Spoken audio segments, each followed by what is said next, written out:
ಎಲ್ಲರಿಗೂ ನಮಸ್ಕಾರ ಪುಟಾಣಿಗಳೇ, ಎಲ್ಲರೂ ಚೆನ್ನಾಗಿದ್ದೀರಲ್ವಾ?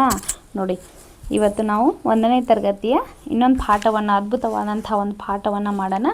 ಅದು ಯಾವ ಪಾಠ ಅನ್ನೋದನ್ನು ಹೇಳ್ತೀನಿ ಬನ್ನಿ. ನೋಡಿ, ಶಾಲೆಯಿಂದ ಬಂದಿರುವಂತಹ ಮಕ್ಕಳನ್ನು ತಾಯಿ ಹೇಗೆ ಮಾತಾಡಿಸ್ತಿದ್ದಾಳೆ. ನಾವು ಶಾಲೆಯಿಂದ ಬಂದ ತಕ್ಷಣ ಏನು ಮಾಡ್ತೀವಿ? ನೀಟಾಗಿ ಬ್ಯಾಗನ್ನು ಇಡಬೇಕು. ಶೂ ಅಥವಾ ಚಪ್ಪಲಿಯನ್ನು ಹಾಕಿದರೆ ನೀಟಾದ ಸ್ಥಳಗಳಲ್ಲಿ ಅವುಗಳನ್ನು ಕಳಿಬೇಕು. ಆಮೇಲೆ ಬ್ಯಾಗ್ಗಳನ್ನ ತೆಗೆದಿಟ್ಟು ನಾವು ಕೈಕಾಲು ಮುಖವನ್ನು ತೊಳಿಬೇಕು. ಅದಾದಮೇಲೆ ನಾವು ಶಾಲೆಯ ಸಮವಸ್ತ್ರವನ್ನು ತೆಗೆದು ಬೇರೆ ಕಡೆ ಇಡಬೇಕು. ಬೇರೆ ಸಮವಸ್ತ್ರವನ್ನು ನಾವು ಡ್ರೆಸ್ಸನ್ನು ನಾವು ಹಾಕೋಬೇಕು.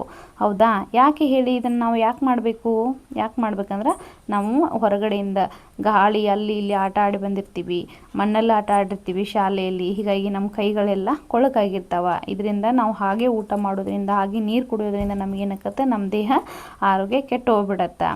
ಈಗ ನಾವೇನು ಮಾಡಬೇಕು? ಶಾಲೆಯಿಂದ ಬಂದ ತಕ್ಷಣ ನಾವು ನೀಟಾಗಿ ಸಮವಸ್ತ್ರವನ್ನು ತೆಗೆದಿಟ್ಟು ಬೇರೆ ಬಟ್ಟೆಯನ್ನು ಹಾಕ್ಕೊಳ್ಬೇಕು. ಬ್ಯಾಗನ್ನು ತೆಗೆದಿಡಬೇಕು. ಆಮೇಲೆ ಶೂವನ್ನು ಒಂದು ಕಡೆ ನೀಟಾದ ಸ್ಥಳಗಳಲ್ಲಿ ತೆಗೆದಿಟ್ಟು ಕೈಕಾಲು ಮುಖವನ್ನು ತೊಳೆದುಕೊಂಡು ಆಮೇಲೆ ಕುಡಿಲಿಕ್ಕೆ ನೀರು ಅಥವಾ ತಿನ್ನಲಿಕ್ಕೆ ಏನಾದರೂ ಉಪಹಾರವನ್ನು ಸ್ವೀಕರಿಸಬೇಕು. ನೋಡಿ, ಇಲ್ಲಿ ತಾಯಿ ಏನು ಹೇಳ್ತಾಳೆ ತನ್ನ ಮಕ್ಕಳಿಗೆ ಎಂಬುದು ಈ ಪಾಠದಲ್ಲಿದೆ. ನೋಡ್ಕೊಂಡು ಬರೋಣ. ಪಾಠ 16, ಕೈ ತೊಳೆಯಬೇಕು. ಗದ್ಯ. ಸಮಿತಿ ರಚನೆ. ಮಕ್ಕಳೇ, ಪಾಠವನ್ನು ಪ್ರಾರಂಭ ಮಾಡೋಕ್ಕಿಂತ ಮುಂಚೆ ಕೆಲವೊಂದು ಪದಗಳಿದ್ದಾವೆ, ನೋಡ್ಕೊಂಡು ಬರೋಣ ಬನ್ನಿ.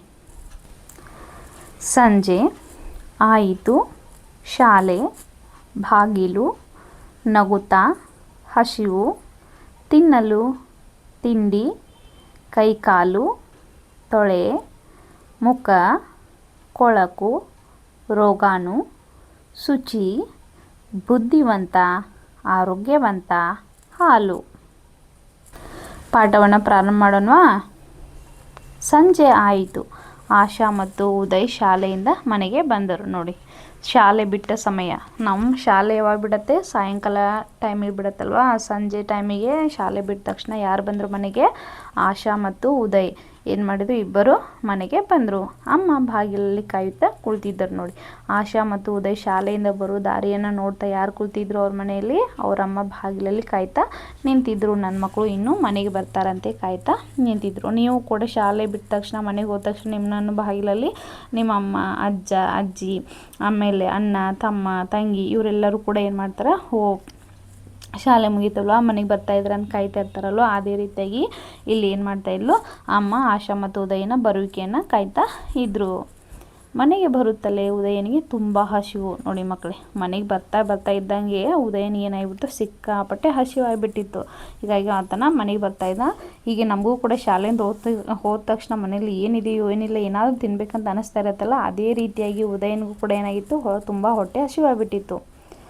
ಉದಯ್, ಅಮ್ಮ ತಿನ್ನಲು ತಿಂಡಿ ಕೊಡು. ನೋಡು, ಉದಯ್ ಏನು ಹೇಳ್ತಾನ ತನ್ನ ತಾಯಿಗೆ? ಅಮ್ಮ, ತಿನ್ನಲಿಕ್ಕೆ ಏನಾದರೂ ತುಂಬ ಹೊಟ್ಟೆ ಹಸಿವಾಗಿದೆ, ತಿನ್ನಲಿಕ್ಕೆ ಏನಾದರೂ ತಿಂಡಿ ಏನಾದರೂ ಕೊಡಮ್ಮ, ನನಗೆ ಹಸಿವನ್ನು ತಡೆದುಕೊಳ್ಳೋಕೆ ಆಗ್ತಾ ಇಲ್ಲ, ಕೊಡಮ್ಮ ಪ್ಲೀಸ್ ಅಂತ ಹೇಳ್ತಾ ಇದ್ದಾನೆ. ಆಶಾ, ಅಮ್ಮ ಉದಯ್ ಕೈಕಾಲು ತೊಳೆದಿಲ್ಲ. ನೋಡು, ಅವಾಗ ಆಶಾ ಏನು ಹೇಳ್ತಾಳೆ? ಅಮ್ಮ, ಉದಯ್ ಇನ್ನೂ ಕೈಕಾಲು ತೊಳೆದಿಲ್ಲಮ್ಮ ಅಂತೇಳಿ ಆಶಾ ತನ್ನ ಅಮ್ಮನಿಗೆ ಕಂಪ್ಲೇಂಟನ್ನು ಮಾಡ್ತಾ ಇದ್ದಾಳೆ. ಯಾರ ಬಗ್ಗೆ? ಉದಯನ ಬಗ್ಗೆ.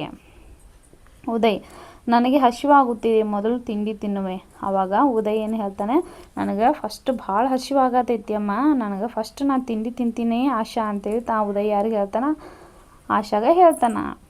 ಅಮ್ಮ, ಬೇಡ, ಮೊದಲು ಕೈಕಾಲು ತೊಳೆ. ನೋಡಿ, ಅವಾಗ ಅಮ್ಮ ಏನು ಹೇಳ್ತಾಳೆ? ಆಶಾ ಹೇಳಿರ್ತಾಳಲ್ವ, ಕೈಕಾಲು ತೊಳೆದಿಲ್ಲಮ್ಮ ಉದಯ, ಹಾಗೆ ತಿಂಡಿ ತಿನ್ನಲಿಕ್ಕೆ ಹೇಳ್ತಾ ಇದ್ದಾನೆ ಅಂತ ಹೇಳಿದ ತಕ್ಷಣ ಏನು ಹೇಳ್ತಾಳೆ? ಅವಾಗ ಉದಯ್ ಏನು ಹೇಳ್ತಾನೆ? ನಂಗೆ ಭಾಳ ಹಸಿವಾಗತೈತಮ್ಮ, ನಂಗೆ ತಿನ್ನಕ್ಕೆ ತಿಂಡಿ ಬೇಕಂತ ಅಂದ ತಕ್ಷಣ ಅಮ್ಮ ಏನು ಹೇಳ್ತಾಳೆ? ಬ್ಯಾಡಪ್ಪ, ಮೊದಲು ಕೈಕಾಲು ಮುಖವನ್ನು ತೊಳ್ಕೊಂಡು ಬಾ ನೀಟಾಗಿ ಅಂತ ಹೇಳ್ತಾಳೆ. ಉದಯ್, ಕೈ ಏಕೆ ತೊಳೆಯಬೇಕು? ಆಗ ಅಮ್ಮನಿಗೆ ಪ್ರಶ್ನೆಯನ್ನು ಮಾಡ್ತಾನೆ. ಅಮ್ಮ, ನಂಗೆ ಹಸಿವಾಗತೈತಿ, ನೀನು ಕೈಕಾಲು ಮುಖ ತೊಳಿ ಅಂತ ಹೇಳ್ತಾ ಇದೆಯಲ್ಲ, ನಾನು ಯಾಕಮ್ಮ ಕೈ ತೊಳ್ಕೊಬೇಕು ಅಂತೇಳಿ ಪ್ರಶ್ನೆಯನ್ನು ಮಾಡ್ತಾನೆ. ಅಮ್ಮ, ನಿನ್ನ ಕೈ ಕೊಳಕು ಆಗಿರುತ್ತದೆ, ಕೊಳಕು ಕೈಯಿಂದ ತಿಂದರೆ ಆರೋಗ್ಯ ಕೆಡುತ್ತದೆ. ಅವಾಗ ಅಮ್ಮ ಏನು ಕೈ ಯಾಕೆ ತೊಳಿಬೇಕಂತ ಕೇಳ್ತಾ ಇದೆಯಲ್ಲ ಮಗು? ಉದಯ್ ಏನು ಹೇಳ್ತಾ ಇದ್ದಾಳೆ? ಅಮ್ಮ, ಯಾಕಂತಂದ್ರೆ ನೀನು ಶಾಲೆಯಲ್ಲಿ ಆಟ ಆಡಿರ್ತೀಯ, ಹೀಗಾಗಿ ನಿನ್ನ ಕೈ ಯಾವುದಾದ್ರೂ ವಸ್ತುಗಳನ್ನ ಮುಟ್ಟಿರ್ತೀಯ, ಹೀಗಾಗಿ ನಿನ್ನ ಕೈಯನ್ನು ತುಂಬ ಕೊಳಕಾಗಿಬಿಟ್ಟಿರತ್ತೆ. ಹೀಗಾಗಿ ಕೊಳಕು ಕೈಯಿಂದ ನಾವೇನಾದ್ರು ತಿಂದರೆ ಏನಾಕತಿ? ನಮ್ಮ ಆರೋಗ್ಯ ಸಂಪೂರ್ಣವಾಗಿ ಕೆಟ್ಟು ಹೋಗ್ಬಿಡ್ತೈತಿ. ಅದಕ್ಕೆ ನೀ ಏನು ಮಾಡಬೇಕು? ಕೈಯನ್ನು ತೊಳಿಬೇಕು ಅಂತ ಹೇಳ್ತಾಳೆ. ಆಶಾ, ಹೊರಗಿನ ವಸ್ತುಗಳನ್ನು ಮುಟ್ಟಿದಾಗ ಕೈಯಲ್ಲಿ ರೋಗಾಣುಗಳು ಸೇರುತ್ತವೆ ಅಂತೆ. ಚೆನ್ನಾಗಿ ಕೈ ತೊಳೆದರೆ ಕೈ ಶುಚಿಯಾಗುತ್ತದೆ ನೋಡಿ. ಅವಾಗ ಆಶಾ ಹೇಳ್ತಾಳೆ, ನಾವು ಹೊರಗಡೆ ಇದ್ದಾಗ ಯಾವುದಾದ್ರೂ ವಸ್ತುಗಳನ್ನು ನಾವು ಮುಟ್ಟಿದಾಗ ಏನಾಗುತ್ತೆ, ಆ ವಸ್ತುಗಳಲ್ಲಿರ್ತಕ್ಕಂಥ ಕೆಲವೊಂದು ರೋಗಾಣುಗಳು ನಮ್ಗೆ ಗೊತ್ತಿಲ್ಲದ ಹಾಗೆ ಸೇರ್ಕೊಂಡ್ಬಿಟ್ಟಿರುತ್ತೆ. ನಾವು ಒಂದು ವೇಳೆ ತೊಳೆದೇ ನಾವು ಹಾಗೆ ಏನಾದ್ರು ತಿಂದರೆ ನಮ್ಮ ಆರೋಗ್ಯ ಸಂಪೂರ್ಣವಾಗಿ ಕೆಟ್ಟು ಹೋಗ್ಬಿಡುತ್ತೆ, ಹದಗೆಟ್ಟು ಹೋಗ್ಬಿಡುತ್ತೆ. ಅದೇ ನಾವು ಕೈ ತೊಳೆದು ಸೋಪಿನಿಂದ ನಾವೇನೋ ಚೆನ್ನಾಗಿ ಕೈ ತೊಳೆದು ನೀಟಾಗಿ ಕೈ ತೊಳೆದು ನಾವು ತಿನ್ಲಿಕ್ಕೆ ಕೂತ್ರೆ ಕೈ ಶುಚಿ ಆಗುತ್ತೆ. ಹೀಗಾಗಿ ನಮಗೆ ರೋಗಾಣುಗಳು ಅದರಲ್ಲಿ ಬರೋದಿಲ್ಲ. ನಾವು ರೋಗಾಣುಗಳು ಬರದೇ ಇದ್ರೆ ನಮಗೇನಾಗುತ್ತೆ, ಒಳ್ಳೆಯ ಆರೋಗ್ಯವನ್ನು ನಾವು ಹೊಂದಬಹುದು ಅಂತ ಹೇಳ್ತಾಳೆ ಅಮ್ಮ. ಹೋಗು ಕೈ ತೊಳೆದು ಬಾ. ಅವಾಗ ಅಮ್ಮ ಎಂತ, ಹೋಗಪ್ಪ ಉದಯ, ನೀ ಹೋಗಿ ಕೈ ತೊಳ್ಕೊಂಡು ಬಾ ಅಂಥೇಳಿ ಹೇಳ್ತಾಳೆ ಆಶಾ. ತಿಳಿಯುತ್ತಾ ಉದಯ್? ಅವಾಗ ಆಶಾ ತನ್ನ ಉದಯನಿಗೆ ಹೇಳ್ತಾ, ಈಗಾದರೂ ಗೊತ್ತಾಯ್ತಾ ಉದಯ್ ನಿನಗೆ ಯಾಕೆ ನಾವು ಕೈ ತೊಳಿಬೇಕು, ಕೈ ತೊಳೆದ್ರೆ ಏನಾಗುತ್ತೆ, ಕೈ ತೊಳೆದೇ ಇದ್ದರೆ ಏನಾಗುತ್ತೆ, ಹೀಗಾಗಿ ಈಗಾದರೂ ಗೊತ್ತಾಯ್ತಲ್ವ, ಈಗ ನಿನಗೆ ತಿಳಿತಾ ಇಲ್ಲ ಅಂತ ಪ್ರಶ್ನೆಯನ್ನು ಮಾಡ್ತಾಳೆ. ತಿನ್ನೋ ಮೊದಲು ಕೈ ತೊಳೆಯಲೇಬೇಕು, ಅದರಿಂದ ನಮ್ಮ ಆರೋಗ್ಯ ಚೆನ್ನಾಗಿರ್ತದೆ ನೋಡಿ. ಮತ್ತೇನು ಹೇಳ್ತಾಳೆ, ಈಗಾದರೂ ಗೊತ್ತಾಯ್ತಲ್ವ ಉದಯ್ ನಿನಗೆ, ನಾವು ತಿನ್ನೋಕ್ಕಿಂತ ಮುಂಚೆ ಏನು ಮಾಡಬೇಕು, ಚೆನ್ನಾಗಿ ಶುಚಿಯಾಗಿ ನಾವು ಕೈಯನ್ನು ತೊಳೆದುಕೊಳ್ಬೇಕು.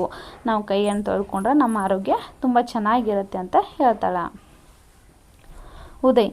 ಸರಿ, ನಾನು ಈಗಲೇ ಕೈ ತೊಳೆಯುತ್ತೇನೆ. ಅವಾಗ ಉದಯನ್ ಹೇಳ್ತಾನೆ, ಅಮ್ಮ ಮತ್ತು ಆಶಾ ಹೇಳಿದ ಮಾತುಗಳನ್ನ ಕೇಳಿಕೊಂಡು, ಸರಿ ನಾನು ಈಗ ಸದ್ಯ ಹೋಗಿ ಏನು ಮಾಡಿಬಿಡ್ತೀನಿ, ಕೈಯನ್ನು ತೊಳೆದುಕೊಂಡು ಬರ್ತೀನಿ. ಕೈ ತೊಳ್ಕೊಂಡು ಬಂದೆ ಆಮೇಲೆ ನಾನು ತಿಂಡಿಯನ್ನು ತಿಂತೀನಿ ಅಂಥೇಳಿ ಉದಯ ತನ್ನ ಅಮ್ಮನಿಗೆ ಮತ್ತು ಆಶಾಳಿಗೆ ಹೇಳ್ತಾನೆ. ಅಮ್ಮ, ನನ್ನ ಮಕ್ಕಳು ಬುದ್ಧಿವಂತರು, ನನ್ನ ಮಕ್ಕಳು ಆರೋಗ್ಯವಂತರು ನೋಡಿ. ಆವಾಗ ಅಮ್ಮ ಏನು ಹೇಳ್ತಾಳೆ, ನನ್ನ ಮಕ್ಕಳು ತುಂಬ ಜಾಣರಿದ್ದಾರೆ, ತುಂಬ ಬುದ್ಧಿವಂತರಿದಾರ. ಅವರು ನಾನು ಹೇಳಿದ ತಕ್ಷಣ ಮಾತುಗಳನ್ನ ಕೇಳ್ತಾರೆ. ಆಶಾ ಮತ್ತು ಉದಯ್ ಏನು ಮಾಡ್ತಾರೆ, ನಾನು ಏನೇ ಮಾತು ಹೇಳಿದ್ರು ಅದನ್ನು ಇಲ್ಲಮ್ಮ ನಾನು ಮಾಡಲ್ಲ ಅಂತೇಳಿ ಅವ್ರು ನನಗೆ ಪ್ರಶ್ನೆಯನ್ನು ಮಾಡಲ್ಲ. ಅವರು ನನ್ನ ಮಾತುಗಳನ್ನ ಕೇಳ್ತಾರೆ. ಅದಷ್ಟೇ ಇಲ್ಲದ ಅವರು ಆರೋಗ್ಯವಂತ ಕೂಡ ಅದಾರ. ಯಾಕಂದ್ರೆ ಅವರು ಶಾಲೆಯಿಂದ ಬಂದ ತಕ್ಷಣ ಯಾವುದಾದ್ರು ವಸ್ತುಗಳನ್ನ ಹಿಡಿದಿರ್ತಾರಲ್ವ, ಹೀಗಾಗಿ ಅವುಗಳು ಬಂದಿರ್ತಾವೆ. ಹೀಗಾಗಿ ಅವರು ಕೈಯನ್ನು ಶುಚಿಯಾಗಿ ತೊಳೆದುಕೊಂಡು ಕೈ ಕಾಲು ಮುಕ್ಕೊಂಡು ತೊಳೆದುಕೊಂಡು ತಿಂತಾರೆ. ಹೀಗಾಗಿ ನನ್ನ ಮಕ್ಕಳು ಸದೃಢವಾದಂತಹ ಆರೋಗ್ಯವನ್ನು ಹೊಂದಿದ್ದಾರೆ ಅಂತ ಅಮ್ಮ ತನ್ನ ಖುಷಿಯನ್ನು ವ್ಯಕ್ತಪಡಿಸ್ತಾ ಇದ್ದಾಳೆ. ಆಶಾ ಉದಯ್ ಕೈಕಾಲು ಮುಖ ತೊಳೆದರು ನೋಡಿ. ಆಶಾ ಮತ್ತು ಉದಯ್ ಇಬ್ಬರು ಹೋಗಿ ಕೈಕಾಲು ಮುಖವನ್ನು ತೊಳೆದುಕೊಂಡು ಬರ್ತಾರೆ ಅಮ್ಮನ ಹತ್ರ. ಅಮ್ಮ ತಿಂಡಿ ಹಾಲು ಕೊಟ್ಟರು. ಅಮ್ಮ ಏನು ಮಾಡ್ತಾರೆ, ತಿನ್ನಲಿಕ್ಕೆ ಏನು ಮಾಡ್ತಾರೆ, ತಿಂಡಿಯನ್ನು ಕೊಟ್ಟು ಕುಡಿಲಿಕ್ಕೆ ಹಾಲನ್ನು ಆಶಾ ಮತ್ತು ಉದಯರಿಗೆ ಅಮ್ಮ ಕೊಡ್ತಾರೆ. ಮಕ್ಕಳು ತಿಂಡಿ ತಿಂದರು, ಹಾಲು ಕುಡಿದರು. ಅಮ್ಮ ಕೊಟ್ಟಿರುವಂತಹ ತಿಂಡಿಯನ್ನು ಮತ್ತು ಹಾಲನ್ನು ಏನು ಮಾಡ್ತಾರೆ ಮಕ್ಕಳು ಇಲ್ಲಿ ಕುಡಿತಾರೆ. ಕುಡಿದು ಮತ್ತು ಆಟ ಆಡಲಿಕ್ಕೆ ಅದು ಹೋಗ್ತಾರೆ ನೋಡಿ ಮಕ್ಕಳೇ. ಪಾಠ ನಿಮಗೆ ಅರ್ಥ ಆಯ್ತಲ್ವ. ನಾವು ಯಾಕೆ ಕೈಯನ್ನು ತೊಳೆದುಕೊಳ್ಬೇಕು, ಕೈ ಕಾಲು ಮುಖವನ್ನು ತೊಳೆದುಕೊಳ್ಬೇಕಂತಂದ್ರೆ ನಾವು ಗೊತ್ತಿಲ್ಲದಂತ ಹೇಳಿ ಯಾವುದಾದ್ರೂ ವಸ್ತುಗಳನ್ನ ಮುಟ್ಟಿರ್ತೀವಿ. ಬಸ್ನಲ್ಲಿ ಬರ್ತಿರ್ಬೇಕಾಗಿರ್ಬೋದು, ಅಥವಾ ನಾವು ಶಾಲಾ ವಾಹನಗಳಲ್ಲಿ ಬರ್ತಿರ್ಬೇಕಾಗಿರ್ಬೋದು, ಬ್ಯಾಗ್ಗಳನ್ನ ಹಿಡಿದಿರ್ಬೋದು, ಮಣ್ಣೆಲ್ಲ ಆಟ ಆಡಿರ್ಬೋದು, ಅಥವಾ ಪಿರಿಯಡ್ ಬಿಟ್ಟಾಗ ನಾವು ಯಾವುದಾದ್ರು ವಸ್ತುಗಳನ್ನ ಮುಟ್ಟಿ ಆಟ ಆಡಿರ್ಬೋದು. ಹೀಗೆ ನಮ್ಗೆ ಗೊತ್ತಿಲ್ಲದಂತೆ ಹಲವಾರು ಕೆಲಸಗಳನ್ನ ನಾವು ಮಾಡಿರ್ತೀವಿ. ಆಮೇಲೆ ಮನೆ ಬಂದ ತಕ್ಷಣ ನಾವು ಶೂವನ್ನು ತೆಗೆದಿಡುವಾಗ ಅದನ್ನು ಹಿಡಿದಿರ್ಬೋದು. ಹೀಗಾಗಿ ಹಲವಾರು ರೋಗಾಣುಗಳು ಏನಾಗಿರ್ತವೆ ನಮಗೆ ಗೊತ್ತಿಲ್ಲ, ನಮ್ಮ ಕೈಯಲ್ಲಿ ಸೇರ್ಕೊಂಡ್ಬಿಟ್ಟಿರ್ತವೆ. ಕೈ ಕಾಲು ಮುಖವನ್ನು ನಾವು ನೀಟಾಗಿ ತೊಳೆದುಕೊಂಡು ನಾವು ದೇವರಿಗೆ ನಮಸ್ಕಾರವನ್ನು ಮಾಡಿ ಅದಾದಮೇಲೆ ಅಮ್ಮನ ಹತ್ರ ಹೋಗಿ ನಾವು ತಿಂಡಿಯನ್ನು ತಿಂದು ಕುಡ್ಲಿಕ್ಕೆ ಏನಾದರೂ ಕೇಳಿದರೆ ಅವ್ರಿಗೂ ಖುಷಿ ಆಗುತ್ತೆ, ಅವರು ನಮಗೆ ಕೊಡ್ತಾರೆ. ನಾವು ಒಳ್ಳೆಯ ಗುಣಗಳನ್ನ ಕಲಿಸ್ಕೊಂಡ್ರೆ ಏನಾಗುತ್ತೆ, ನಮಗೂ ಒಳ್ಳೆಯ ರೀತಿಯಾದಂಥ ಆರೋಗ್ಯನ ಹೊಂದಲಿಕ್ಕೆ ಸಾಧ್ಯ ಅಲ್ವಾ. ಹೀಗಾಗಿ ಮಕ್ಕಳೇ, ಎಲ್ಲರೂ ಪುಟಾಣಿಗಳೇ, ನೀವು ಶಾಲೆಯಿಂದ ಬಂದ ತಕ್ಷಣ ಏನು ಮಾಡಬೇಕು, ನೀಟಾಗಿ ಬ್ಯಾಗನ್ನು ತೆಗೆದಿಡಬೇಕು. ಎರಡನೇದಾಗಿ ಸಮವಸ್ತ್ರವನ್ನು ನೀಟಾಗಿ ತೆಗೆದಿಡಬೇಕು. ಬೇರೆ ಬಟ್ಟೆಯನ್ನು ಹಾಕ್ಕೋಬೇಕು. ಆಮೇಲೆ ಶೂ ಮತ್ತು ಚಪ್ಪಲಿಗಳನ್ನ ಹಾಕ್ಕೊಂಡು ಹೋದರೆ ಅದರ ಇಡಬೇಕಾಗಿರುವಂಥ ಸ್ಥಳದಲ್ಲಿ ನೀಟಾಗಿ ಅದನ್ನು ಜೋಡಿಸಿಡಬೇಕು. ನೀಟಾಗಿ ಕೈ ಕಾಲು ಮುಖವನ್ನು ತೊಳೆದುಕೊಂಡು ನಾವು ಆಮೇಲೆ ತಿಂಡಿ ಆದರೂ ತಿನ್ಬೋದು, ಅಥವಾ ಯಾವುದಾದ್ರು ಹಣ್ಣು ಹಂಪಲುಗಳನ್ನ ತಿನ್ಬೋದು. ಹೀಗಾಗಿ ಆವಾಗ ನಾವು ಒಳ್ಳೆಯ ಆರೋಗ್ಯವನ್ನು ಹೊಂದಲಿಕ್ಕೆ ಸಾಧ್ಯ. ಪ್ರಾಣಿಗಳೇ, ಮುಂದಿನ ತರಗತಿಯಲ್ಲಿ ನಾನು ಈ ಪಾಠದ ಪ್ರಶ್ನೋತ್ತರಗಳನ್ನು ಮಾಡ್ತೀನಿ. ನಿಮಗೆ ಈ ಪಾಠ ಸಂಪೂರ್ಣವಾಗಿ ತಿಳಿದಿದೆ ಅಂತೇಳಿ ನಾನು ಭಾವಿಸ್ತೀನಿ. ಎಲ್ಲರಿಗೂ ನಮಸ್ಕಾರ. ಅದಷ್ಟೇ ಅಲ್ಲದೆ ಇಲ್ಲಿವರೆಗೂ ನನ್ನ ಪ್ರತಿಯೊಂದು ವಿಡಿಯೋನ ನೀವು ವೀಕ್ಷಣೆ ಮಾಡ್ತಾ ಇದ್ರಲ್ವಾ, ನಿಮಗೆ ಇಷ್ಟ ಆದರೆ ಶೇರ್ ಮಾಡಿ, ನಿಮಗೆ ತಿಳಿದೇ ಇದ್ದರೆ ಕಮೆಂಟ್ ಮಾಡಿ, ಮತ್ತೊಮ್ಮೆ ತಿಳಿಸ್ತೀನಿ. ನೀವು ಸಪೋರ್ಟ್ ಮಾಡೋದ್ರಿಂದ ನಾನು ಇನ್ನಷ್ಟು ವಿಡಿಯೋಗಳನ್ನ ಮಾಡ್ತೀನಿ. ಮಕ್ಕಳೇ, ಇಂದಿನ ವಿಡಿಯೋವನ್ನು ನೀವು ಶಾಂತ ರೀತಿಯಿಂದ ಕೇಳಿದ್ದಕ್ಕೆ ನನ್ನೆಲ್ಲ ಮುದ್ದು ಪುಟಾಣಿಗಳಿಗೆ ಬಾಯ್. Thank you.